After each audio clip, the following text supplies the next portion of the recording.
Hello students, हम लोग class 10th का chapter area related to circles कर रहे हैं। ठीक है, कुछ क्वेश्चंस हम देख चुके हैं, कुछ चीज़ें सीख चुके हैं। आज कुछ क्वेश्चंस हम और करेंगे। ठीक, तो आप अपनी NCERT बुक निकाल लें और उसमें से देखें एक्सरसाइज 12.2 का क्वेश्चन नंबर 8। क्वेश्चन नंबर 8 आप पढ़ें, तब तक मैं उसका एक डायग्राम बना लेता हूँ, है ना। तो आप एक्सरसाइज 12.2 से देखें क्वेश्चन नंबर 8। आप रीड कर लें फटाफट से।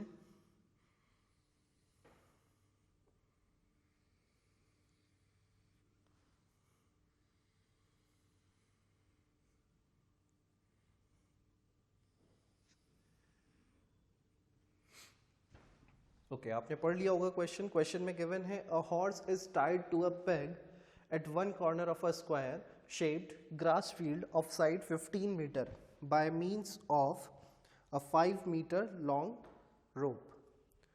Find the area of that part of the field which the horse can graze.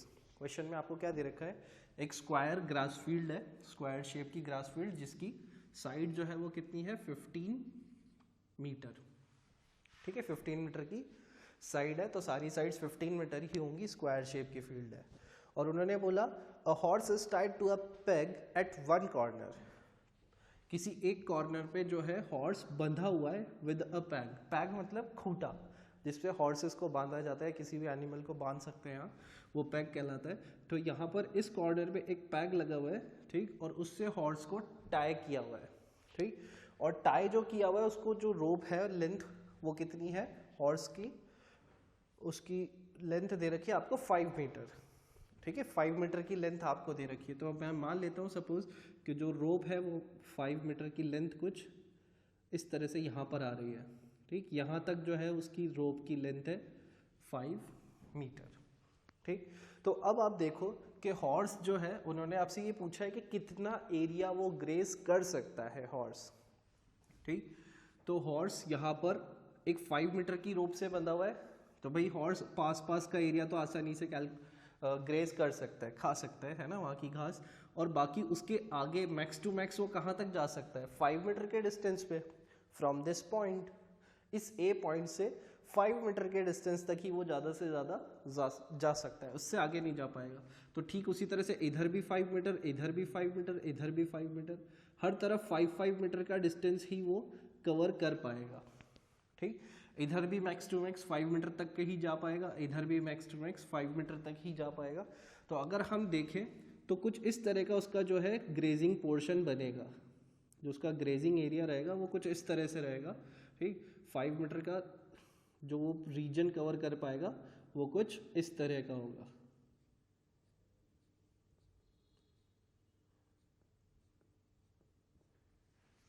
इसी तरह का होगा, क्योंकि भाई हॉर्स जो है मैक्स टू मैक्स 5 मीटर के डिस्टेंस तक ही जा सकता है, उससे आगे जा ही नहीं सकता है। ठीक, तो इसलिए जो पोर्शन ग्रेस कर पाएगा वो कुछ इस तरह का शेप होगा। और ये जो शेप है हमें दिख रहा है कि ये किस टाइप का शेप है, ये है सेक्टर। ये शेप जो है वो कैसा है, सेक्टर है, सर्कल का पार्ट है ना। ठीक, आप देखो यहाँ पर, क्योंकि इधर भी यहाँ पर जो डिस्टेंस है यहाँ से लेके यहाँ तक, ये डिस्टेंस 5 मीटर ही रहेगा। और ठीक उसी तरह से यहाँ पर भी जो डिस्टेंस है ये 5 मीटर ही रहेगा। ठीक है, तो ये पूरे डिस्टेंसेस 5 मीटर ही है। तो ये पोर्शन कैसा बन रहा है, सेक्टर बन रहा है। ठीक, और इस सेक्टर का हम रेडियस देखें तो रेडियस कितना है 5 मीटर है। और एंगल की बात करें, एंगल ऑफ सेक्टर, तो वो कितना होगा, यानी कि यहाँ पर ये जो एंगल बन रहा है वो कितना है। देखो भाई स्क्वायर शेप है, तो स्क्वायर में तो सारे एंगल से 90 डिग्री होते हैं, तो इसलिए यहाँ पर ये एंगल ऑफ सेक्टर भी कितना होगा 90 डिग्री। ठीक है, तो चलिए लिखते हैं इसको। यहाँ पर आपको दे रखा है length of rope. Length of rope जो है वो एज अ रेडियस वर्क कर रहे हैं यहाँ पर, तो हम उसे r से डिनोट कर दें। r is equals to 5 metre. ठीक, फिर उसके बाद angle of sector, angle of sector theta is equals to यहाँ पर कितना है 90 डिग्री। देखो भाई, आप चाहो तो इसको एंगल ऑफ सेक्टर से कैलकुलेट करो, या फिर ये जो है वो क्वाड्रेंट भी है ना भाई, क्योंकि ये जो पोर्शन बन रहा है वो कुछ इस तरह का बन रहा है, ठीक। तो यहाँ पर ये 90 डिग्री का एंगल है, तो इसका मतलब ये क्या है, quadrant of circle means 1/4 of circle. तो आप एरिया ऑफ सर्कल कैलकुलेट करके उसका 1/4 करें तो भी आ जाएगा, ठीक है। तो हमारे पास एंगल ऑफ सेक्टर ये आ गया। अब हमें तो एरिया कैलकुलेट करना है। फर्स्ट पार्ट में जो दे रखा है उन्होंने जो पूछा है हमसे, area of that part of the field in which the horse can graze. जो एरिया हॉर्स ग्रेज कर सकता है वो हमें पता लगाना है। तो एरिया ऑफ सेक्टर का फॉर्मूला लग जाएगा यहाँ पर, एरिया ऑफ सेक्टर A1 से डिनोट कर दें एरिया को, ठीक। फॉर्मूला क्या है, θ/360 इंटू पाई r स्क्वायर, ठीक है। वैल्यू पुट करें, थीटा की वैल्यू 90/360 इंटू पाई देखो क्वेश्चन में उन्होंने क्या मेंशन किया हुआ है, पाई दे रखा है, यूज पाई इक्वल्स टू 3.14, सो 3.14 हमें यूज करना है, और r स्क्वायर मीन्स 5 स्क्वायर, ठीक है। कैलकुलेट करें, यहाँ पर 0 से 0 कैंसिल हो जाएगा, 9 से 36 4 टाइम्स कैंसिल हो जाएगा। तो आपके पास कैलकुलेशन के लिए बचा है यहाँ पर 1/4 इंटू 3.14 इंटू 25, 5 स्क्वायर क्या हो जाएगा 25, ठीक है। इसको कैलकुलेट करते हैं।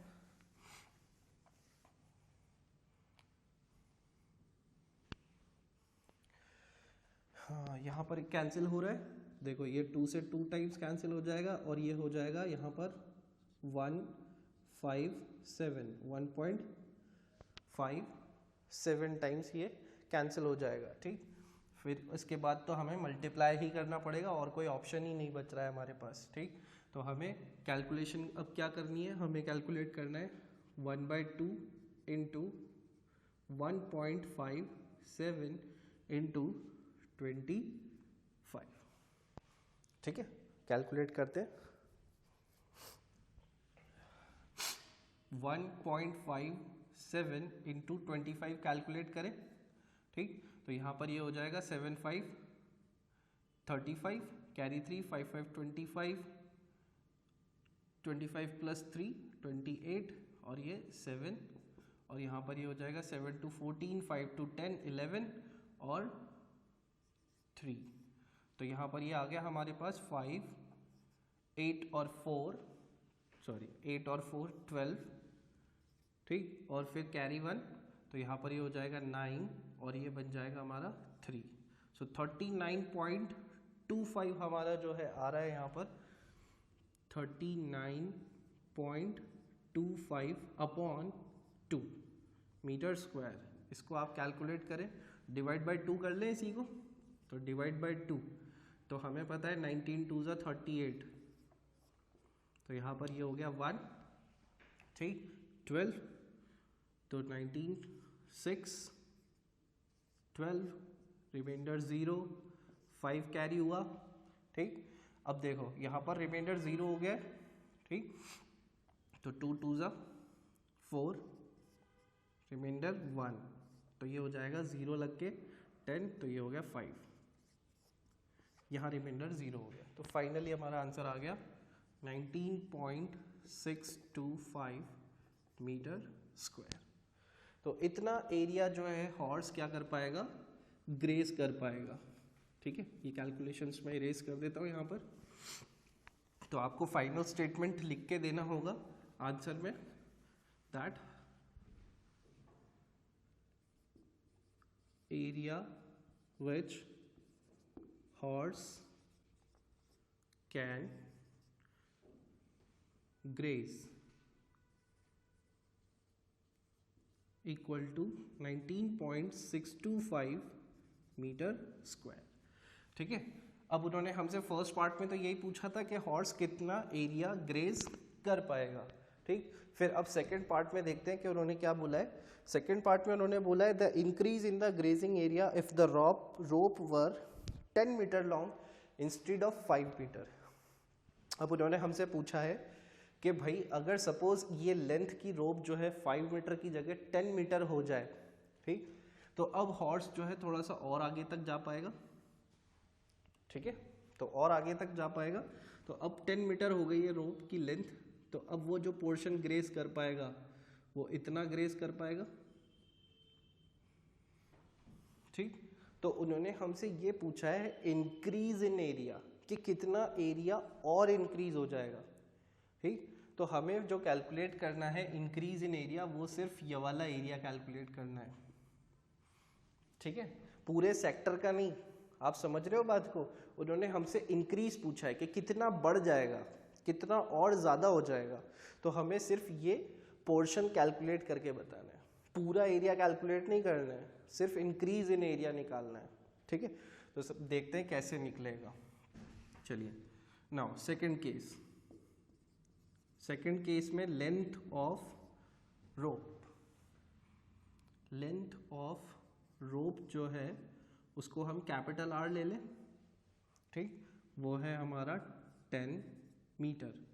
अभी भी एंगल ऑफ सेक्टर वही रहेगा क्योंकि हॉर्स तो वहीं उसी कॉर्नर से ही बंधा हुआ है, तो angle of sector that is theta equals to 90 degree only. और एरिया ऑफ सेक्टर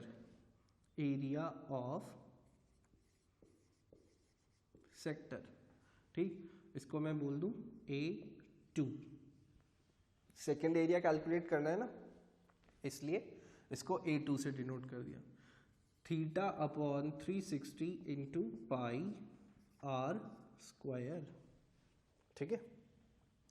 यहाँ वैल्यू पुट करें तो 90 अपॉन 360 इंटू पाई की वैल्यू 3.14 और आर क्या है हमारा यहाँ पर 10, तो स्क्वायर ऑफ 10। यहाँ पर कैलकुलेट करें तो ये 90 से 4 टाइम्स कैंसिल हो जाएगा पूरा, तो 1/4 इंटू 3.14 इंटू 100। आप चाहो तो 25 से कैंसिल कर दो इसको सीधे के सीधे, है ना, या फिर और क्या कर सकते हैं हम, ठीक है, तो आप कैंसिल कर दो इसको, है ना। चलिए कैंसिल करते हैं इसको, तो ये हो जाएगा 4 से 25 टाइम्स कैंसिल,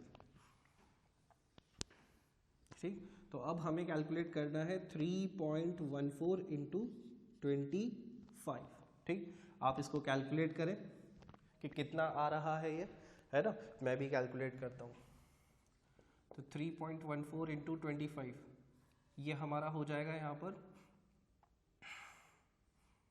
4 5 20 70 और 5 3 50 286 0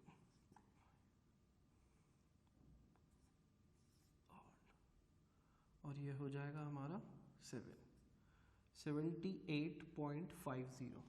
तो ये हो गया हमारे पास यहाँ पर 78.50 मीटर स्क्वायर।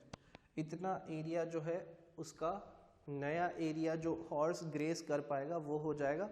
लेकिन क्वेश्चन में उन्होंने हमसे पूछा है इंक्रीज इन एरिया, क्वेश्चन में उन्होंने हमसे पूछा है इंक्रीज इन एरिया कि कितना एरिया और इंक्रीज हो जाएगा। तो देखो इंक्रीज इन एरिया निकालने के लिए आपको क्या फाइंड करना होगा,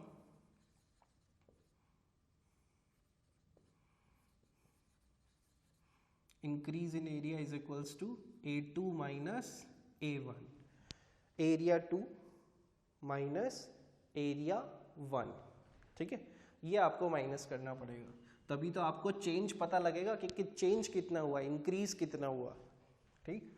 तो 78.50 माइनस 19.625 सब्ट्रैक्ट करें तो 78.50 3 डिजिट्स है इसलिए एक जीरो और लगाना पड़ेगा, डेसिमल के नीचे डेसिमल आ जाएगा तो 19.625 हो जाएगा।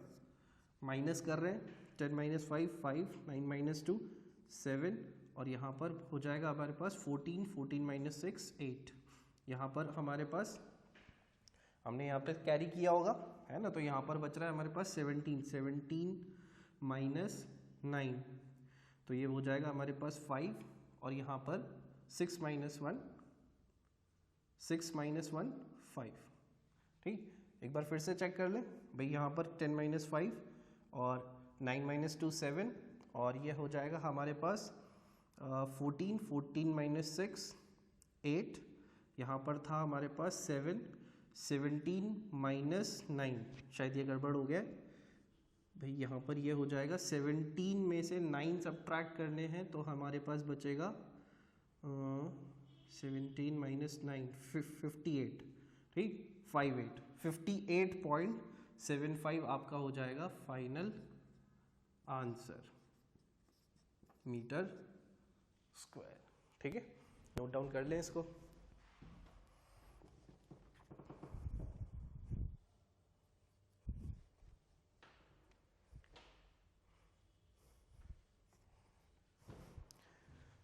ओके, तो नोट कर लिया होगा ना आपने।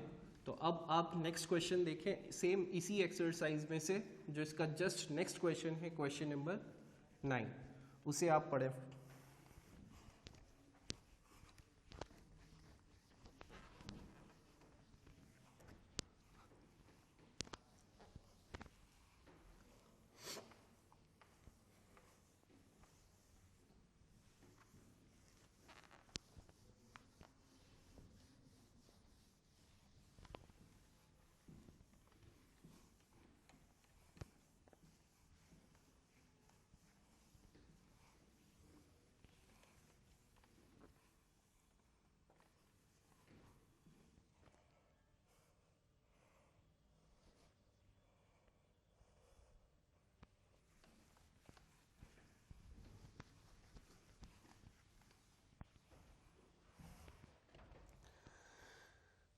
क्वेश्चन पढ़े आप लोग, है ना? तब तक मैं डायग्राम बना देता हूँ उसका। ये है आपका question number 9 of the same exercise 12.2।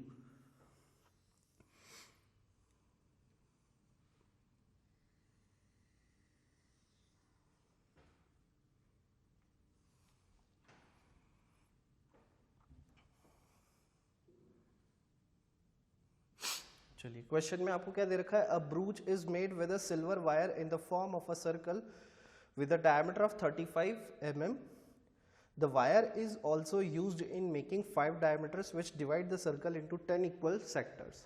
ठीक, क्वेश्चन में आपको क्या दे रखा है कि भाई एक ब्रूच है, ब्रूच जो है it is a kind of pin, ठीक, तो वो सिल्वर वायर का बना हुआ है इन the form of a circle, और सर्कल की फॉर्म में है, और 35 mm का उसका क्या है, डायामीटर है।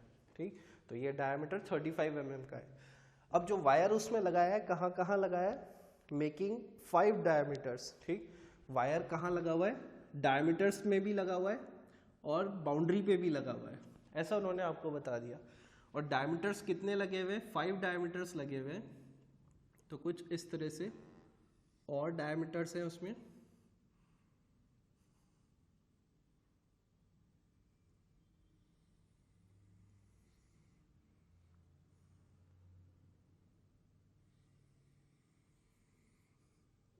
वन, टू, थ्री, 4 और एक डायमीटर और कुछ इस तरह से आपका फिगर वहाँ पर बना हुआ है। ठीक, ये थोड़ा रफ फिगर है तो इसलिए वहाँ पर आपके जो डायमीटर्स है वो इस तरह से लगाए हुए हैं कि सारे सेक्टर्स बन रहे हैं ना, इन ये सारे सेक्टर्स क्या हैं? इक्वल एरिया के हैं। इस तरह से वहाँ पर उन्होंने उसको बनाया है। ठीक, तो क्वेश्चन में वो आपसे पूछ रहे हैं फर्स्ट पार्ट में, find the total length of the silver wire required, कि कितना सिल्वर वायर जो है वो रिक्वायर्ड होगा। ठीक, तो यहाँ पर अगर हम देखें तो हमें दे रखा है रेडियस, सॉरी सबसे पहले हमें गिवन है डायमीटर, तो हम डायमीटर लिखते हैं। डायमीटर ऑफ ब्रूच, सर्कुलर ब्रूच भी लिख सकते हैं आप चाहें तो, है ना, ताकि शेप भी जो है उसका मेंशन हो जाएगा। तो डायमीटर ऑफ ब्रूच आपका D इज इक्वल्स टू है 35 mm। तो रेडियस क्या हो जाएगा? Radius of brooch R is equals to 35/2 mm। आप चाहो तो डेसिमल में भी कन्वर्ट कर लें इसको, है ना। चलिए, रेडियस आ गया। अब उन्होंने हमसे पूछा है find the total length of the silver wire required, कि टोटल वायर कितना रिक्वायर्ड होगा यहाँ पर। तो आप देखो कि सिल्वर वायर लगा कहाँ कहाँ पर है, इसमें सिल्वर वायर जो है लगा हुआ है यहाँ पर सरकमफेरेंस पे और इन डायमीटर्स में, ठीक। तो यही टोटल वायर है। तो total length of silver wire क्या हो जाएगा, total length of silver wire is equals to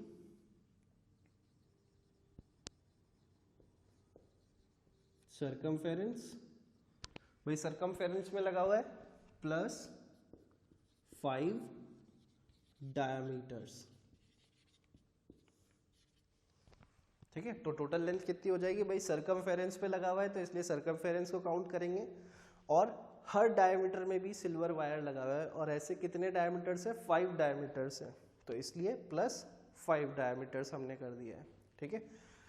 तो कैलकुलेट करते हैं यहाँ पर। तो सरकमफेरेंस हमारे पास कितना हो जाएगा इसका, देखो सर्कल का सरकमफेरेंस कितना होता है, 2 पाई r, ठीक।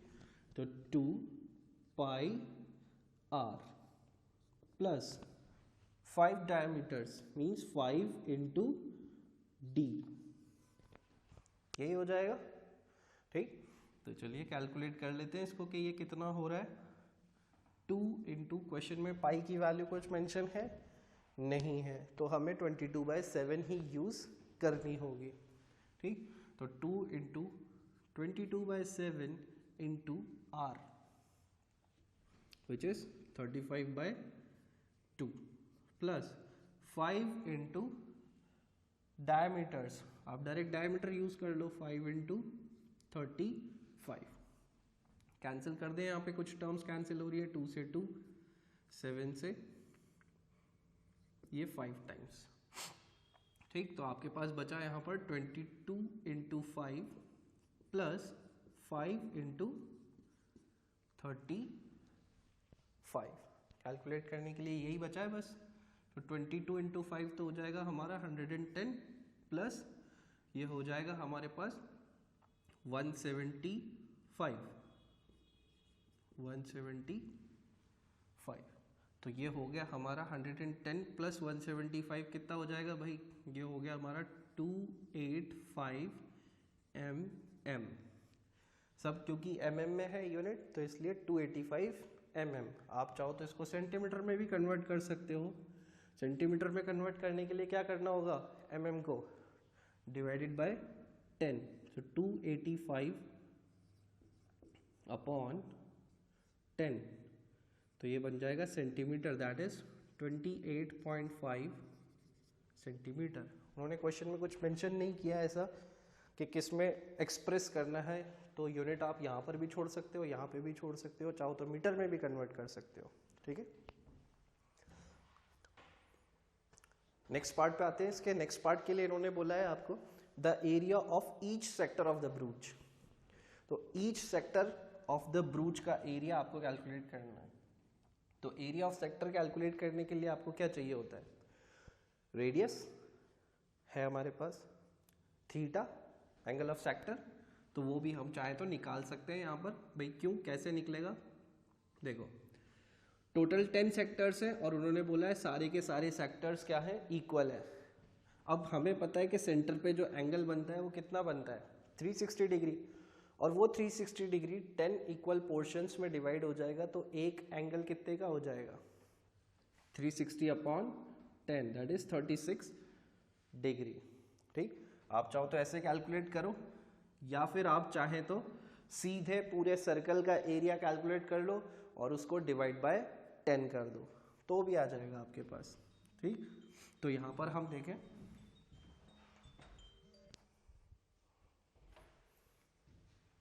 तो यहाँ पे अगर हम देखें तो हमें एरिया ऑफ सेक्टर कैलकुलेट करना है, तो area of sector is equals to, यहाँ पर क्या हो जाएगा भाई, एरिया ऑफ ईच सेक्टर पूछा है ना उन्होंने हमसे, तो एरिया ऑफ सर्कल या पूरा ब्रूच बोल दें आप, अपॉन 10। यहाँ पर ऐसा ही होगा इस केस में क्योंकि 10 इक्वल सेक्टर्स है। तो एरिया ऑफ सर्कल कितना होता है हमें पता है, पाई आर स्क्वायर अपॉन 10। ठीक, तो हम इसको ऐसे लिख सकते हैं 1/10 अपॉन 10 को 1/10 लिख सकते हैं इंटू पाई आर स्क्वायर। पाई की वैल्यू 22/7 इंटू आर की वैल्यू 35/2 इंटू 35/2। ठीक है, यहाँ पर ये कैंसिल हो रहा है 11 टाइम्स, 7 से 5 टाइम्स। ठीक है, अब कैलकुलेशन के लिए हमारे पास बचा है 1/10 इंटू 11 इंटू 5 इंटू 35/2। ठीक है, इसको कैलकुलेट करना है अब हमको। तो यहाँ पर अगर हम देखें तो ये हमारा हो जाएगा, देखो 1/10 को हम इधर सेपरेट रख लेते हैं और इनको मल्टीप्लाई कर लेते हैं पहले, क्योंकि 10 को हम डेसिमल प्लेस करने में काम में ले लेंगे। ठीक, तो इसको आप मल्टीप्लाई करोगे 11 इंटू 5 इंटू 35, तो ये आपका आएगा 1925 और अपॉन 2, 1925 अपॉन 2। इसको आप कैलकुलेट करोगे तो ये आएगा आपके पास 1/10 इंटू 1925, तो ये हो जाएगा आपके पास 962.5। ठीक है, 962.5। अब ये देखो आप 962.5 को अपॉन 10 करना है तो ये आंसर हो जाएगा आपका 96.25। ठीक है, और ये हो गया mm²। तो एरिया ऑफ ईच सेक्टर कितना हो गया, area of each sector is equals to 96.25 mm²। ठीक है, इसको नोट डाउन कर लें प्लीज।